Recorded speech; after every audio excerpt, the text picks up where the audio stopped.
So whenever we want to export any project from the After Effects, we have to add our main comp or the render comp to the render queue. And when we add that, After Effects automatically shows us the default export settings.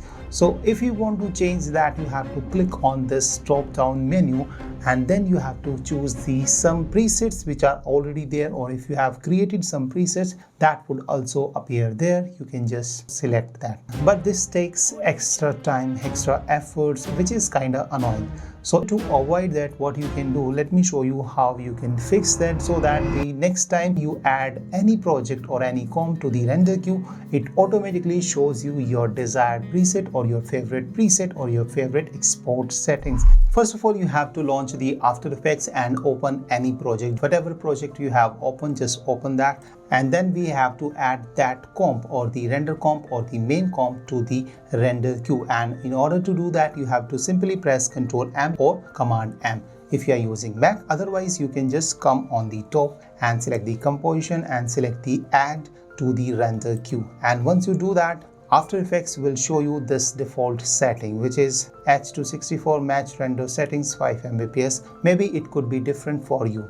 So now if you want to change this and you want to have a different output setting, then you need to click on this drop down menu which is next to the output module. And then you have to select all the presets which are available, and if you have created one preset, that would also show you here. Then you can select like this one, H2. I have created this one, and then you need to click on the render. And you know that every second counts in editing. So let me show you how you can create your own preset or template, and then how you can set the After Effects to show you or automatically select your desired preset as the output setting.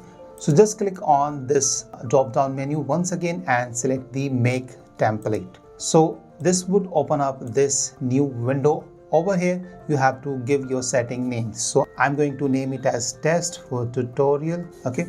And then you have to click on this edit option, and that would open up the output module settings. So here you can choose your desired output format. I prefer H264. Most people go for the QuickTime, but if you select the QuickTime, your video output size would be very large, so keep that in mind. But at this moment, H264 and H265 are the most preferred output format because they give you smaller size plus high quality. But H265 is not available in this, so I'll just select the H265 right here. From here, in the post render action, you can choose whether you want to import that exported comp into the project itself, or you can replace it with some other, or you can set it as a proxy. So you can select anything if you want. I just keep it none because I just want to export that. And then from here, you have to click on this audio option. So you can choose whether you want the audio in the video or not, or you can choose the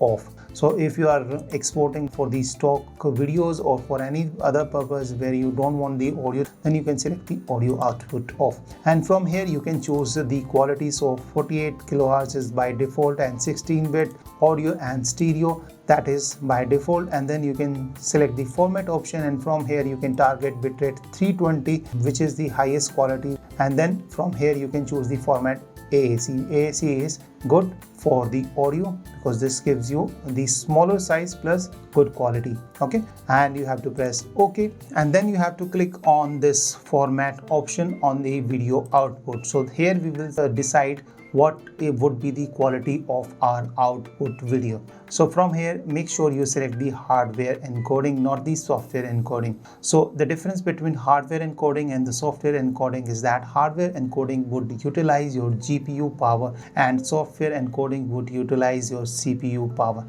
So if you select the software encoding, that would take forever to export your videos, but if you have to select the hardware encoding, that would make the render 10 times 20 times faster depending on the speed of your system and what kind of a graphic cards you have. But if this is grayed out, let me know in the comments. I'll make another video how to enable this hardware encoding option in After Effects, and then you don't have to select anything. And then we have the bitrate setting, which is very important, which would decide the quality of your video. So from here you can choose whether CBR or VBR. CBR is the constant bitrate. That means throughout the video there would be a constant bitrate. So if you target the 40 Mbps or 10 Mbps, so throughout the video in each frame it would be 40 Mbps.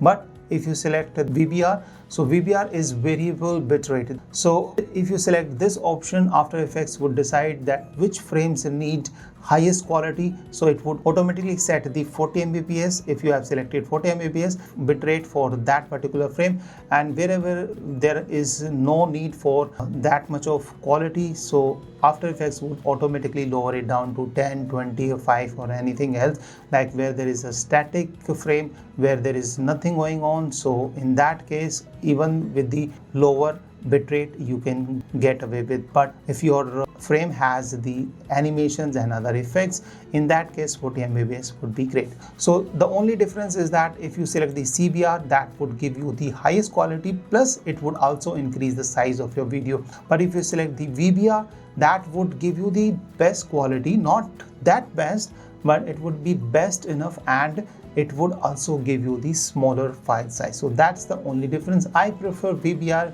most of the time because that's just fine for me, because earlier I used to select the CBR, but that made my video very large in size and it was difficult to manage all of this because of the storage problem. Everyone has a shortage of storage, so that's not the problem with you, then you can go for CBR. All right, and next option is the target bitrate. So from here you can choose any bitrate. So by default it should be 5 or 10. You can go up to 240 Mbps, but do remember that this is again going to make your video size very large, which I obviously don't want. But I prefer 40 to 60 or 50. That is the best quality. You can go for 40 Mbps. That's what I prefer, and thereafter you don't have to check anything, simply press OK, and from here again you have to simply press OK.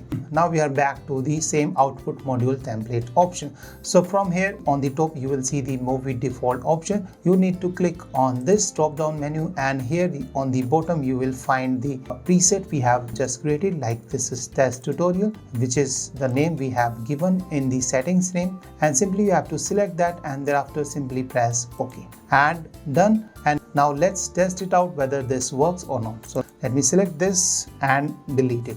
Now I'll go back to the render comp. This is the render comp, and I'll press Ctrl M or Command M and go back and see it has selected this test tutorial as default one. All you have to do now, simply press render, and that's it. This is how you can save a lot of time and some extra effort which you need to take to render out the video from After Effects. So I hope you found this video useful, and if you have any question or if you face any problem, do let me know. I'll try to help you out. And if you are from India, you can check out my Hindi channel. The link is in the description section below. So thank you so much. Bye bye. See you in the next video. Till then, keep editing and unleash the creative in you. Bye.